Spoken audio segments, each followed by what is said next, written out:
joy, magic, and pure happiness. We have experienced all of these emotions and more thanks to Walt Disney's works. But what was going on inside the brain and heart of Mr. Mickey Mouse? Here are 30 fascinating facts about animation's biggest icon and legend, Walter Elias Disney.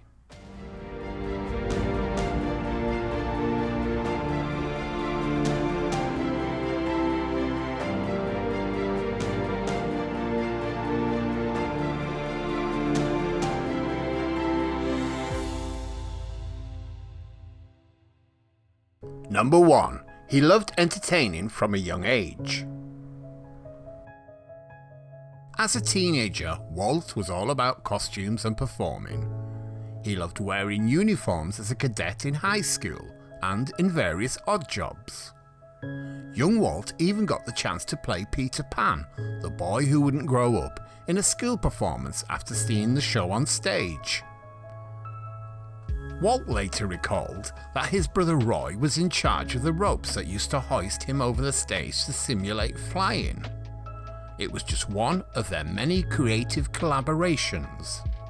Walt would go on to write a letter to his principal, telling him that he found high school disgusting and dropped out to make movies.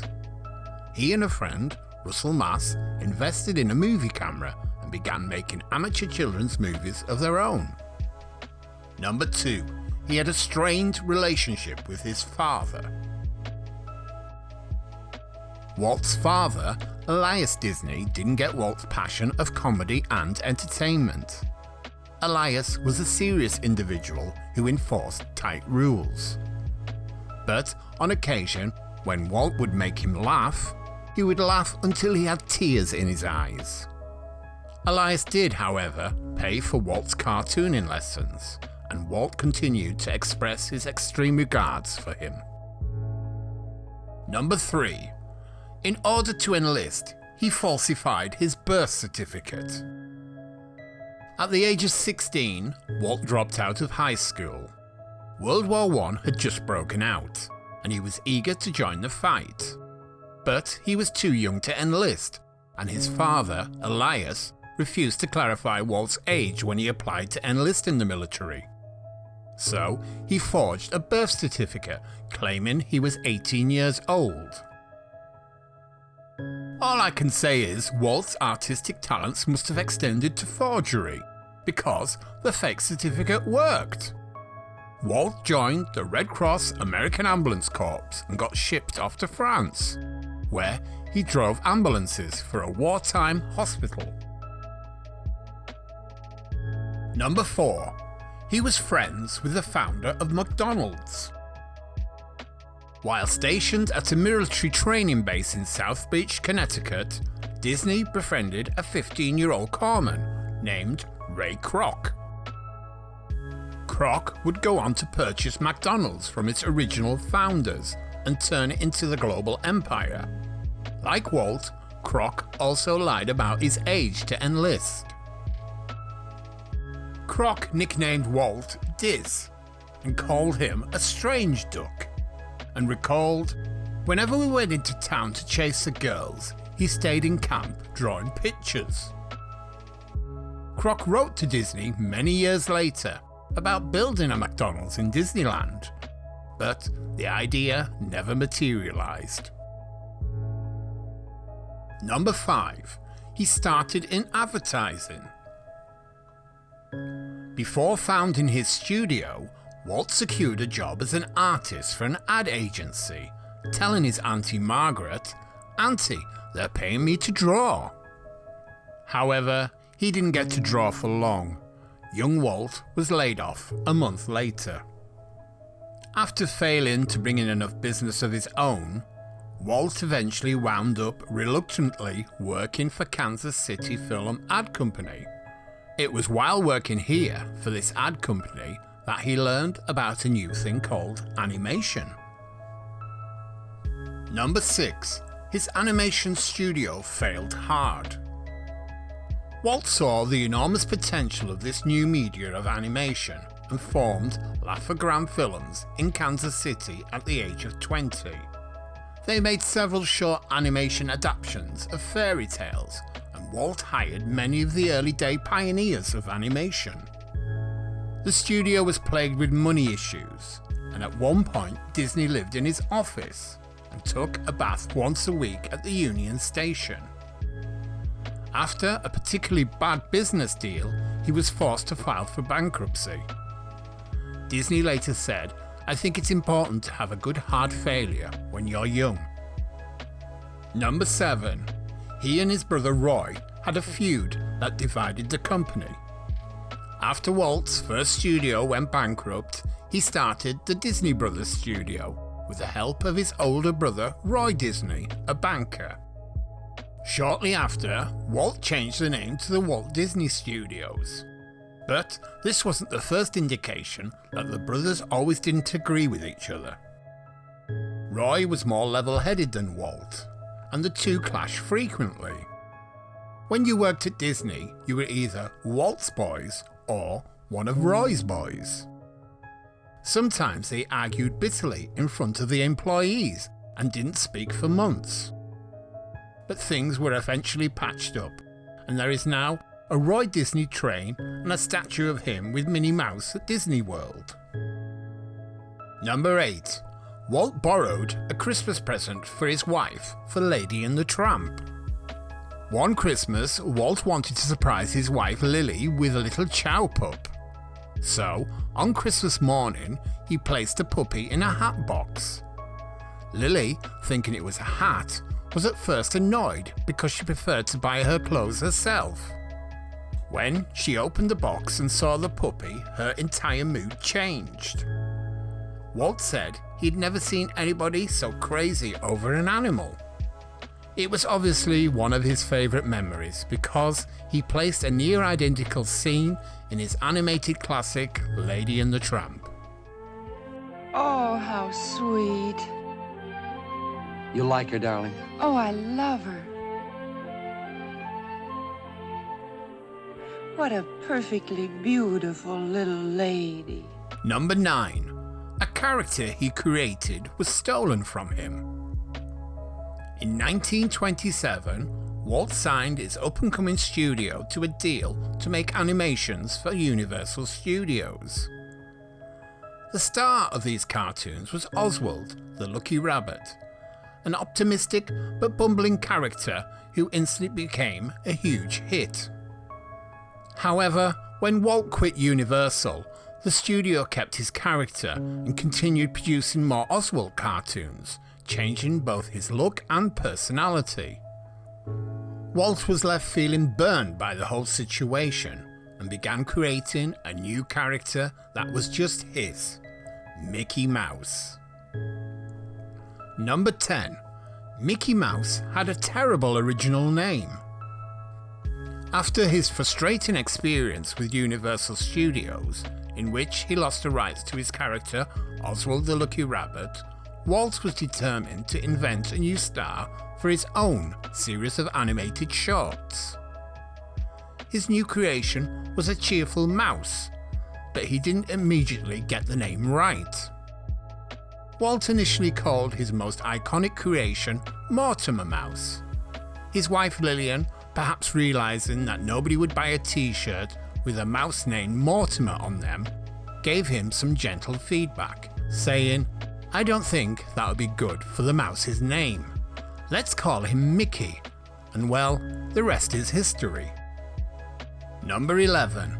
He made the first cartoon with synchronized sound.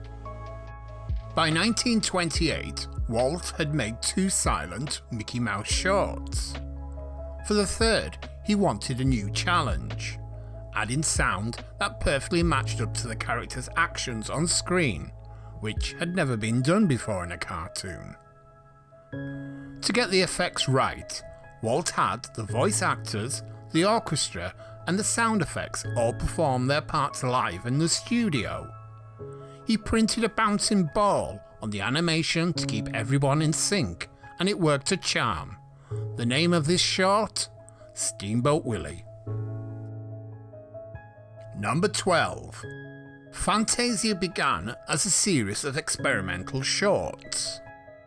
Mickey Mouse was a runaway success, but Walt wasn't satisfied. A self-described experimenter, he wanted to push the envelope to see what animation could do. So he decided to combine the medium with another of his personal loves, classical music. The result was Silly Symphonies, a series of shorts with no regular characters set to music. Walt experimented with revolutionary animation techniques that are now commonplace, including Technicolor, personality animations, and the depth of field illusions. One of these shorts, titled Flowers and Trees, was the first cartoon to win an Oscar. Number 13, he had a work-induced nervous breakdown. Mickey Mouse enjoyed massive popularity and success in the Great Depression, but that success wasn't totally good for Walt. He worked himself to the bone. It got so bad that his doctor told him to go away for a while for the sake of his health. To try and recharge his batteries, Disney travelled all around America, to Kansas City, St. Louis, and Washington, D.C. He even went to Havana. He then took a boat back to Cuba to Los Angeles. Once in LA, Disney went right back to work and even built himself a new house. Walt even vacationed like it was a job. Number 14, he acted out the entirety of Snow White himself. Making his first feature-length animated movie was a huge undertaking, and Walt knew Snow White and the Seven Dwarfs was going to be a tough sell. So, in order to convince his team it was even possible, he gathered everyone around and performed some one-man theatre.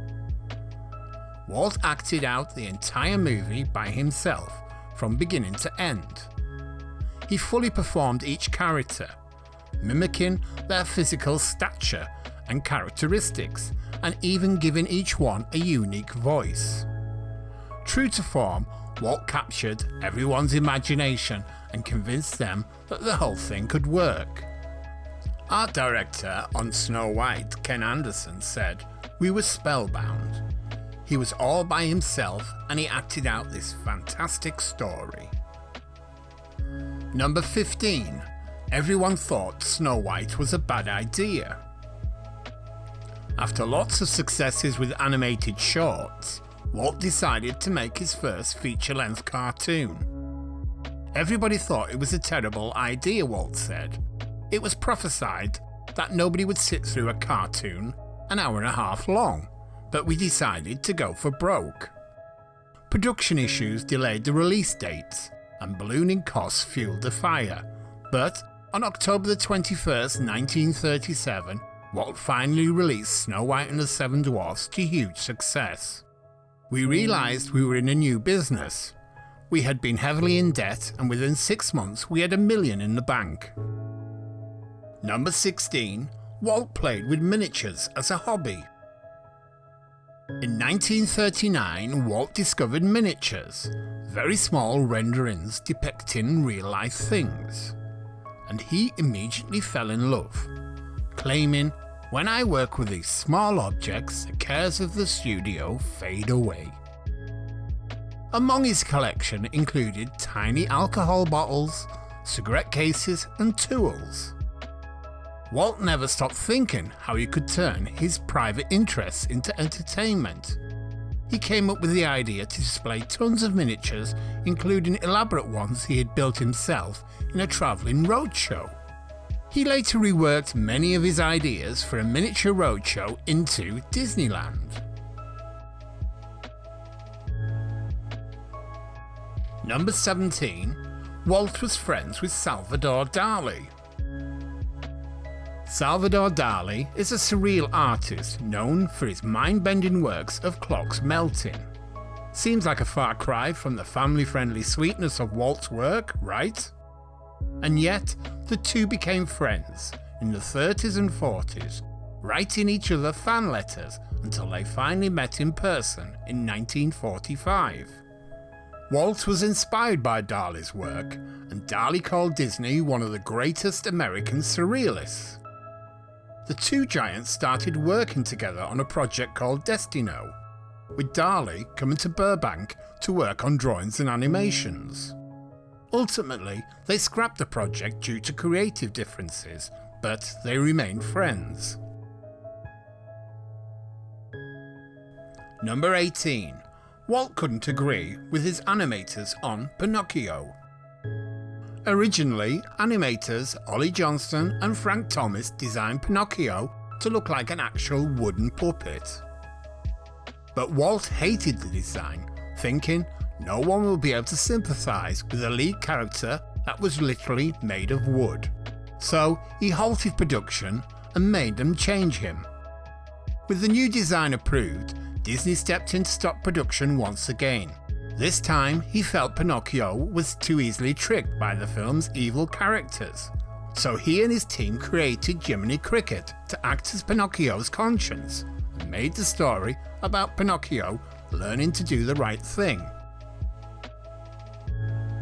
Number 19.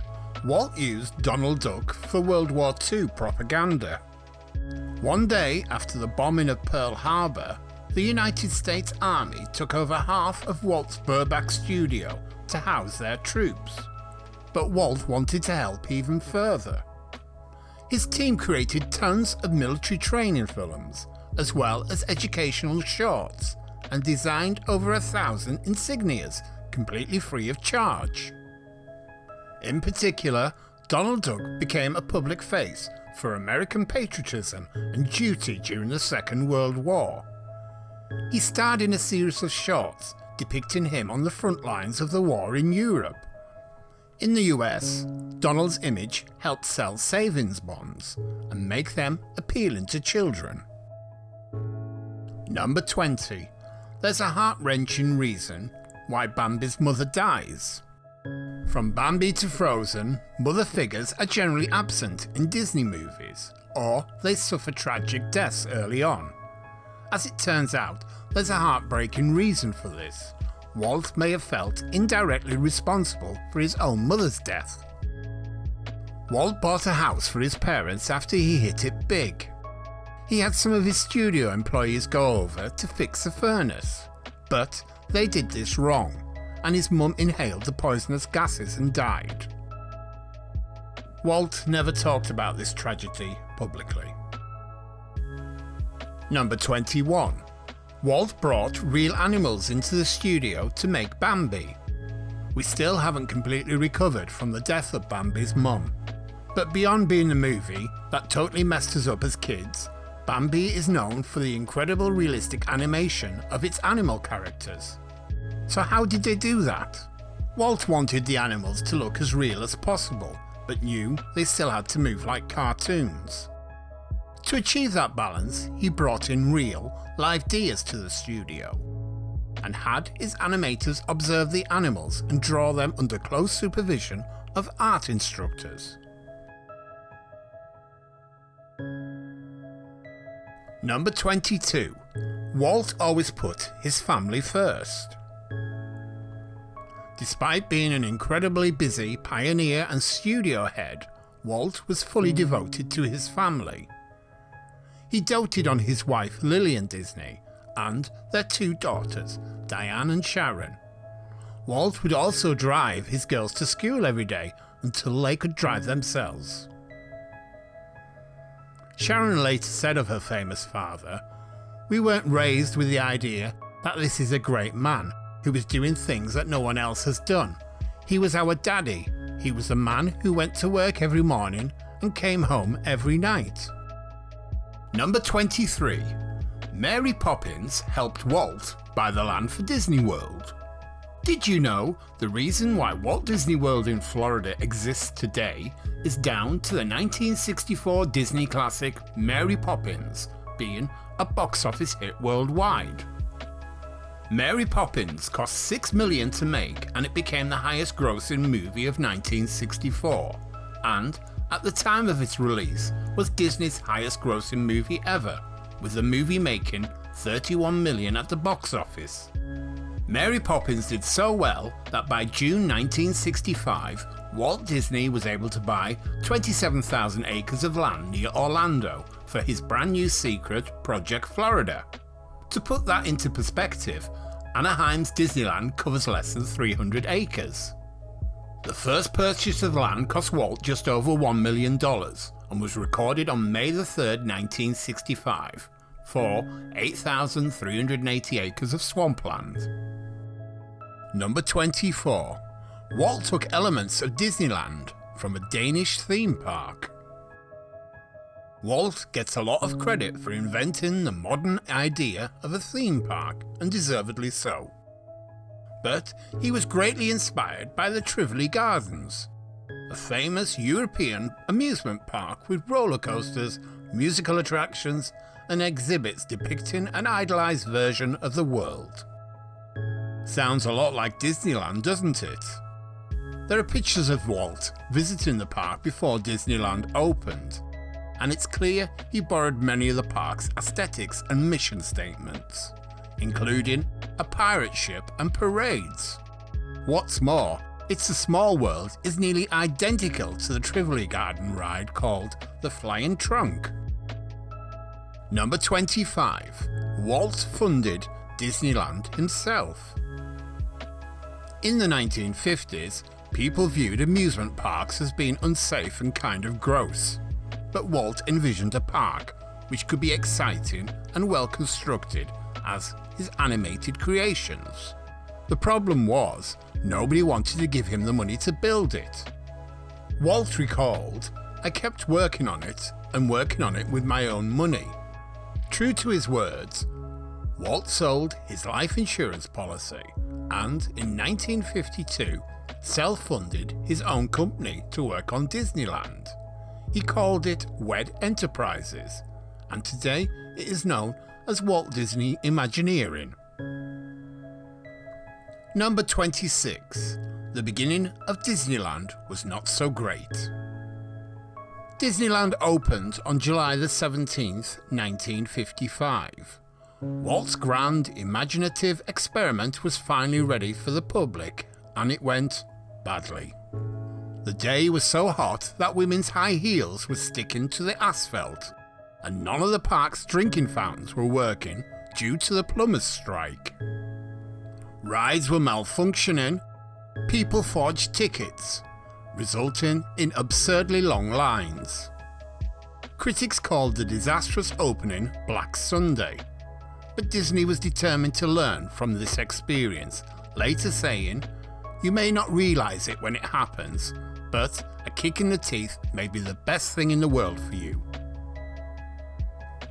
Number 27. Walt's Sleeping Beauty Castle wasn't meant for Sleeping Beauty. The iconic centerpiece of Disneyland, designed by Walt to be viewable anywhere in the park to keep the visitors orientated, is Sleeping Beauty's castle. However, there was a fierce debate over which character the castle should be based on. It was originally designed as a simple medieval castle. Subsequently, ideas were for the Fantasy Castle, the Robin Hood Castle, and the Snow White Castle, which was Walt's preferred choice. Disneyland eventually opened with Sleeping Beauty's castle, even though Walt wouldn't release Sleeping Beauty until 4 years later. Number 28. Walt invented TV and film storyboards. In film and TV, it's a very common practice to create storyboards. Illustrated versions of the shots filmmakers want to get in order to film a scene. They're vitally important that they show every member of the cast and crew exactly what the finished shot is going to look like, and Walt created this. Walt first began the storyboard processing in 1938 with the Oscar-winning short Ferdinand the Bull.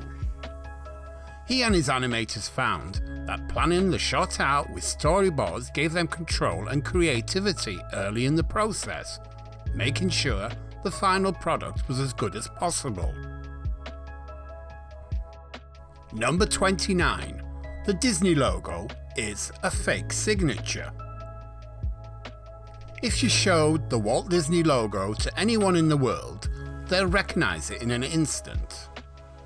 The stylized signature of Disney's name immediately invokes images of countless animated classics. So it must be Walt's genuine signature, right? Wrong. Walt's real-life signature is similar to the famous logo, but he knew he really wanted it to pop for it to become an image people would recognise worldwide. So he trained employees to make their own versions of his signature. The Disney logo is actually based on one of these convincing fakes. Number 30. Walt wanted EPCOT to be a futuristic utopia society. Nowadays, EPCOT is known as the educational part of Walt Disney World, where you can walk around the world and visit pavilions represented by different countries, learn about the history of communication, go on a mission into space, design and test a car, educate yourself on ecosystem and farming practices, soar by famous landmarks, dive into the ocean and chat with a turtle. But Walt originally envisioned it as a utopia community where people would actually live. EPCOT, or the Experimental Prototype Community of Tomorrow, would have been home to 20,000 people. In Walt's words, it will be a community of tomorrow that will never be completed, but will always be introducing and testing and demonstrating new materials and new systems. The idea was scrapped after his death in 1966. Well, there you have it, 30 fascinating facts about animation's biggest icon, Walter Elias Disney. My name is Disney Dave, and I hope you've enjoyed this feature. If you have, please consider liking my video, or even better, subscribing to my channel. Don't forget to hit that notification bell for alerts of when I upload a new video. Thanks for watching.